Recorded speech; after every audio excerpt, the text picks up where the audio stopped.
Hello everyone and welcome back to the channel. I'm G&G and this is episode 24 of the University Challenge, and today pre-season is over. We finished it up with our last game there and it's almost time to start the league season, so this will be a wrap up of everything that's happened in pre-season and how we are looking going into our third season here at UCD. And I think the best place to start is to have a look at our transfer business, where we've actually spent some money. So if we look here, you'll see we've spent 165,000 in the transfer window. We were the biggest spenders in the Electricity League during this transfer window, and it's money we needed to put in to strengthen our squad and to strengthen our options to start to move up this table again. And the first signing we made was Cian Murphy from Cork City, 84,000 plus centre back Cole went the opposite way, so in total it was a 95,000 deal, but 84,000 in cash, the biggest deal at the club has ever made. And if we look at Cian here, he's a very good striker, I think, and a good deal for us, and he's going to give Tommy Lonergan some real competition for that starting spot. If we compare the two, you'll see, just get Tommy up, you'll see that they compare very well. You can see here Cian is probably the better player in the air, which gives us another option.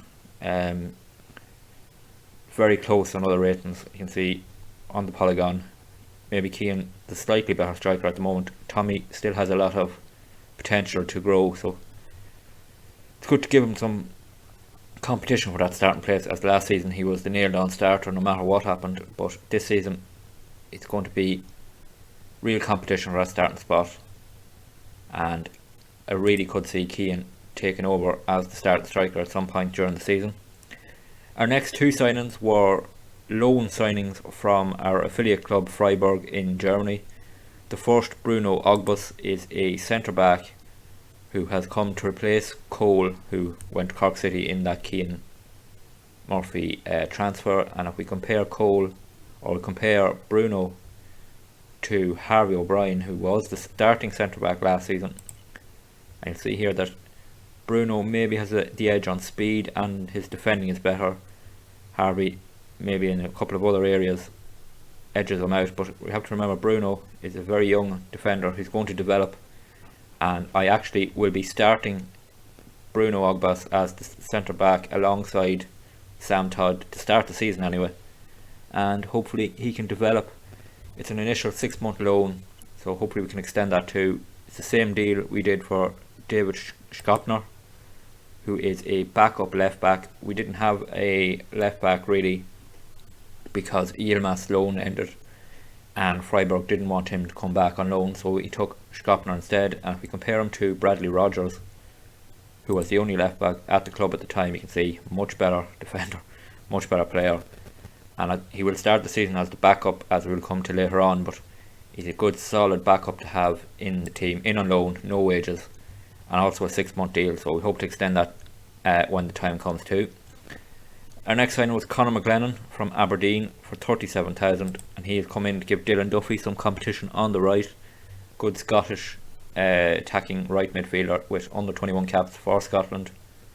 And if we compare him to Dylan Duffy, just find Dylan here, we go, you can see Conor probably has much better speed, much better in the air too. He's working on his crossing. It's something we want to improve on him, and I can really see Conor taking over that starting role on the right, and that would see, hopefully, what the idea might be that Dylan Duffy would switch over to the left instead of Kibashai, but that gives us another option on the left too. So yeah, Conor likely to come into that starting role eventually as the season goes on.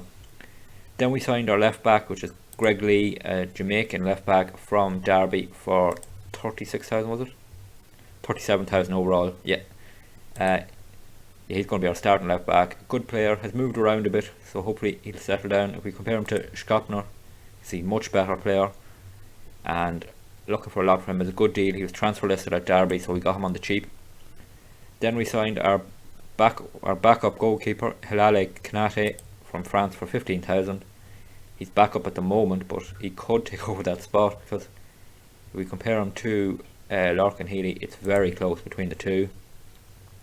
Larkin probably just edging at the moment, but the Ivory Coast goalkeeper could take over if Lorcan Healy, form drops, and it's good to have that competition for Lorcan because he was nailed on number 1 for the 2 seasons here so far. So he has a bit of competition now, which might see him develop. And the last signing we just made it there after the last pre-season friendly, was this young German striker, Adyat Safir. He's a very young striker, 19. Got him in on a free. He's the third choice striker behind Tommy Lonergan and Cian Murphy, but he gives us an option. And actually, if we compare him to Tommy Lonergan, you can see he's a lot of developing to do. You can see Tommy by far the better striker, but for free and only on £120, he is a good option to have in, and hopefully he'll develop, and maybe we could sell him on for a profit. He has only signed a 1-year deal at the moment, but hopefully we can extend that and maybe then sell him on later on for good value. Players out were Cole in that swap deal with Cian Murphy, part exchange deal I mean, and our young keeper David Kiley has gone on loan to Athlone Town. So that's our transfer business. Squad is looking pretty good now, I think. If we look at it here, we have a good bit of depth in the squad, a bit more quality. Still have some concerns about the full back position. Alex Dunn is still at right back and O'Massey is the backup. We didn't really get a right back in, but hopefully we have good enough there. Tommy Lonergan up front now has some competition, so hopefully he can really progress.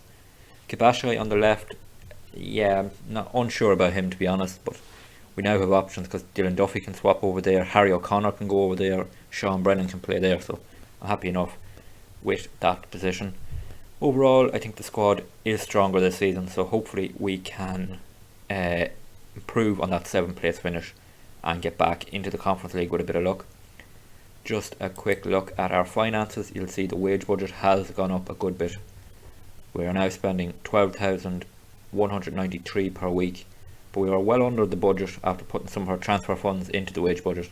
We still have a transfer budget of $840,000, so if we need to in the next window we can spend, but hopefully we won't need to, and keep that for improving facilities and youth recruitment and stuff like that.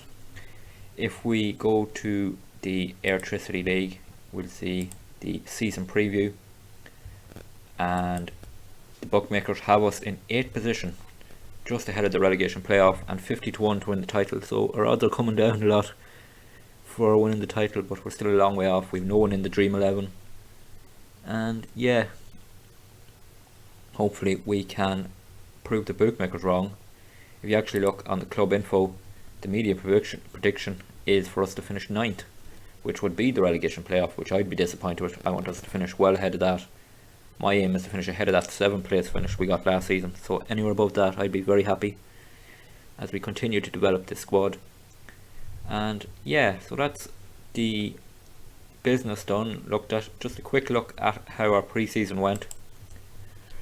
We actually lost 2 pre-season friendlies, one to Galway, last minute goal for them bet us, and we lost our very last pre-season friendly to Wexford there, 2-1.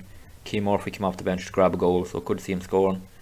We did have a 10-0 win in our very first friendly, so if we could do that a few more times this season. And we have played a competitive game already this season, the President's Cup, the curtain raiser for the Irish season. We were away to Derry and we went 1-0 down after 17 seconds in this game, so that's not how you want to start a season.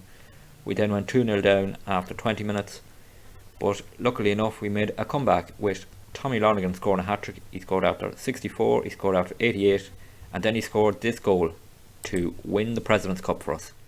So it came from McLennan and Lonergan linking up here 1-2, and then McLennan crosses it in and Tommy Lonergan finishes it. That put us ahead in extra time and we managed to hold on and retain the President's Cup. We've now won it 2 years in a row. So there you have it, a wrap up of everything that happened during our pre-season for this 3rd season in charge of UCD. In terms of the next video, we will be coming back for our league opener at home to Shelbourne, who are no longer managed by Damien Duff. He was sacked at the end of last season. Jim Crawford is now the manager of Shelbourne, so that rivalry with Damien Duff is over for now. Yeah, so we'll be taking on Shelbourne in our league opener, and then we'll be taking on St Pat's in the Leinster Senior Cup first round, and that will be a chance for more of the backups to play. So in them first 2 matches in the next video, you're going to see every player who has signed for us this season. We'll be playing probably 2 completely different 11s almost in those 2 games, so a chance to see everyone in that next video. If you did enjoy this preview, I know it's a shorter video than normal, but just wanted to wrap up everything we've done in pre-season, and if you did enjoy it, please drop it a like. It'd be great to get more likes and get the video seen more and grow the channel. Don't forget to subscribe if you want to follow along for this 3rd season here of the University Challenge. There's a playlist on the channel if you want to catch up on the 2 previous seasons and how we've got to where we are now. And yeah, thank you for watching, and until that next video, please take it easy.